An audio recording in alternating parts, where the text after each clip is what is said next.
Hello, everyone, and welcome to a brand new episode of the Tech Loft Podcast. I am your host, Sal, and I'm bringing you this quick, I was going to say 10-minute podcast episode, but it's going to be slightly over 10 minutes. We like to keep them small and bite sized so you can easily consume it in a timely fashion.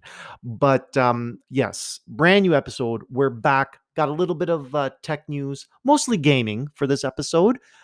We'll bring to your attention how certain PS3 and PSP game stores will be shutting down. Microsoft's interest in Discord, surprise, surprise, and finally some maybe a possible Nintendo Switch refresh. Possible, we don't know, but I'll be bringing you all this information coming up right now. So please enjoy. And while you're listening, please take the time to like this episode if you enjoy it on whatever platform you're listening to this on. Subscribe to the Tech Love Podcast if you're interested in these quick little bite-sized news updates in the tech world, and enjoy. Let's move on.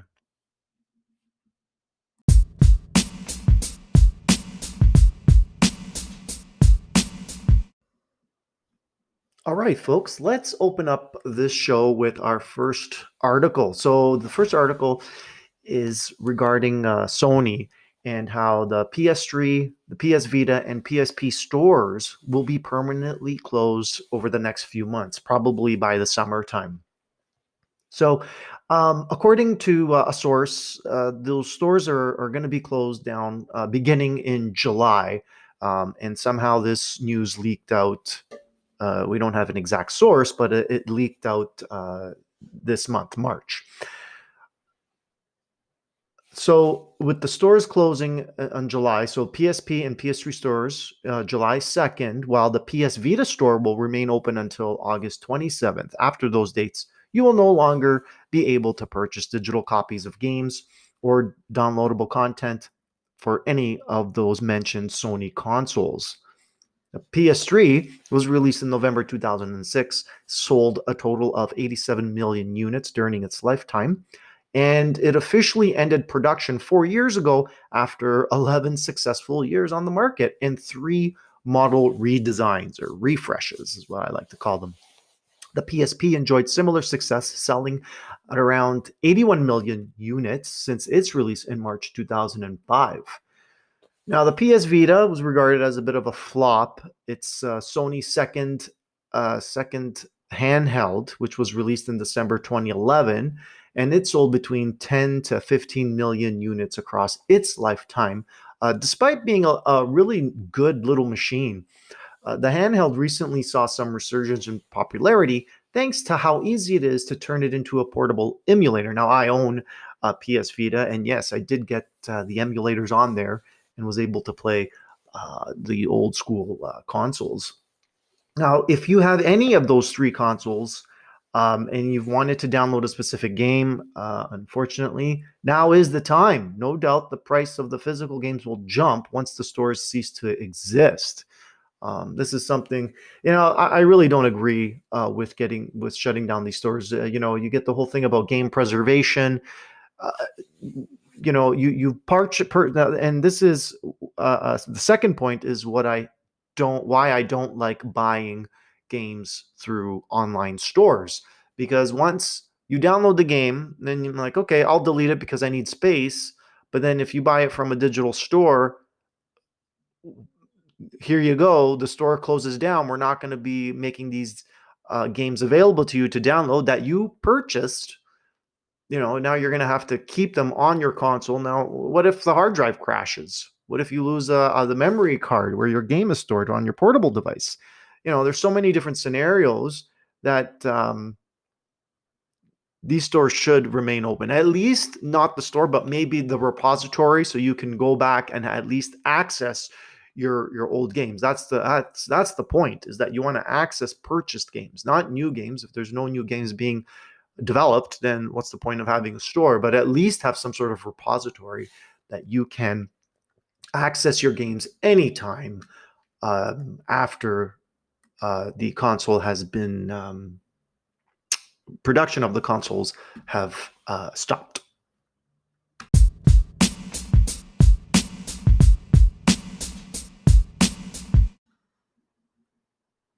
All right, for our next little news article, we're going to be looking at Microsoft's reported interest in purchasing Discord for over $10 billion.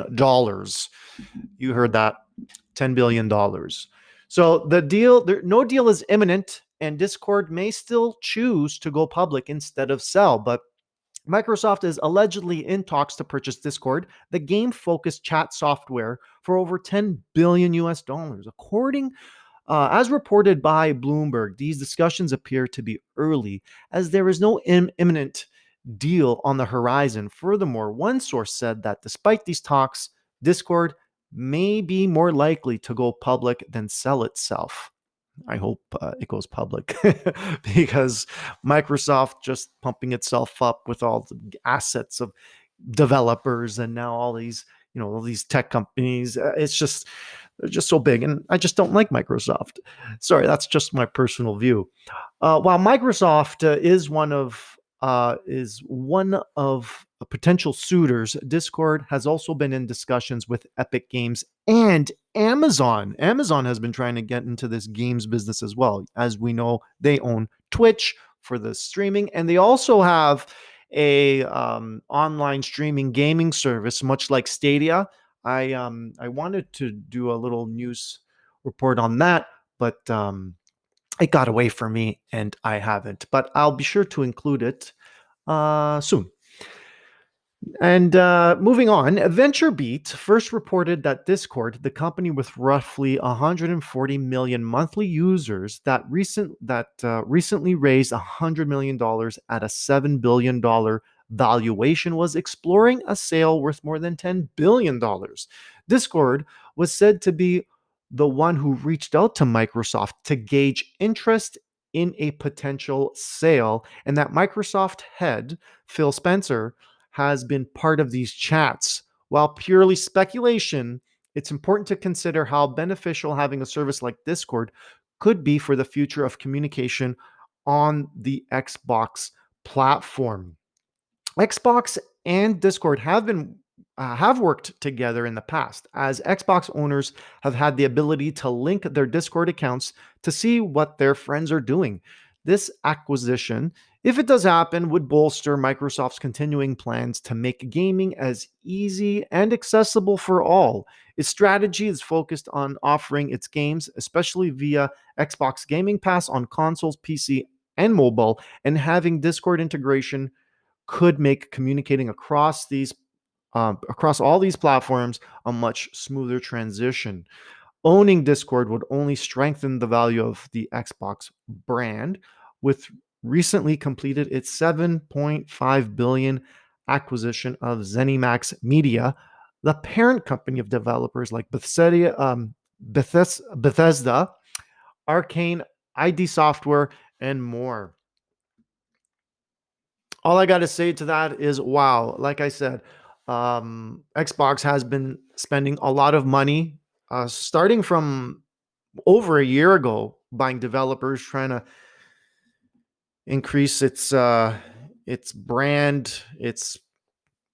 You know what I'm saying. They're trying to just pump up and get big, and wow, they are getting big, and they're spending billions and billions of dollars on all this on all these companies here. Anyways, now you're in the know. Microsoft may be owning Discord, but again, it's speculation. It's speculation. They've chatted about it. It looks like, but nothing is on the table. We'll say.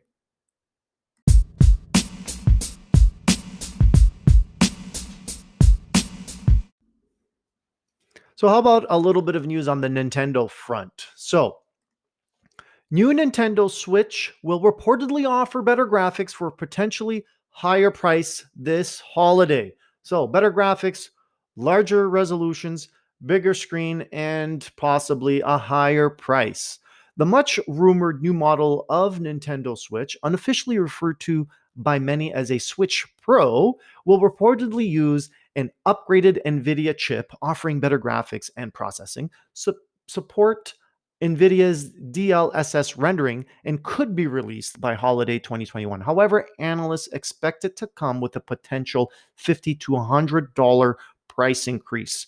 Bloomberg reports that those familiar with the new model of Switch, which will reportedly also feature a larger screen and 4K output, have indicated that it will use an updated NVIDIA chipset that is aiming for release during the year-end shopping season. The NVIDIA chipset will bring an updated CPU and increase memory, allowing for better looking games and faster processing. To help support 4K docked output, the new chip will apparently include support for NVIDIA's deep learning super sampling, that's the DLSS, which uses AI upscaling and offer 4K resolutions without the associated hardware strain. However, Bloomberg's sources indicate that DLSS requires custom code for software, meaning that it will more likely be used to create better looking new games rather than upgrading existing ones. The upgrade may well come at a cost, with one analyst telling Bloomberg they expect the new hardware to come at a $50 to $100 increase on top of the existing Switch model's $299.99 price point. This new chipset would come along with the reported larger 7-inch 720p OLED touchscreen on the new model of Switch. When docked, the new console would apparently output at 4K. Previously, this seemed a tough ask for Switch hardware, but the improved chipset and DLSS makes this more feasible. Previous reports have pointed to manufacturing beginning in June with a monthly production target of 1 million units. Nintendo has remained quiet on this on any new Switch model, with Nintendo president Shuntaro Furukawa recently saying it will not be announcing a new version anytime soon. Nintendo Switch's existing model has been doing incredibly well. Lifetime sales recently passed 79 million units, eclipsing the Nintendo DS, and it's been the best-selling console in the US for nearly 2 years. However, with recent reports suggesting that Nintendo has a series of marquee game releases that it expects to help beat its own all-time record for software sales, the new hardware may be a part of that plan. Now, I don't know a Nintendo's. I don't own a Nintendo Switch, but I know several owners that do have them, and I've heard nothing but positive reviews. I mean, I wish I could get a Nintendo Switch, but there's so many. There's only so much money to go around. But this is exciting. Higher output 4K on a brand new Switch with better hardware for improved graphics. Sounds exciting, but you're going to pay for that premium now. But it is something to look forward for those that don't have a Switch at the moment and they're looking to get into the Nintendo ecosystem.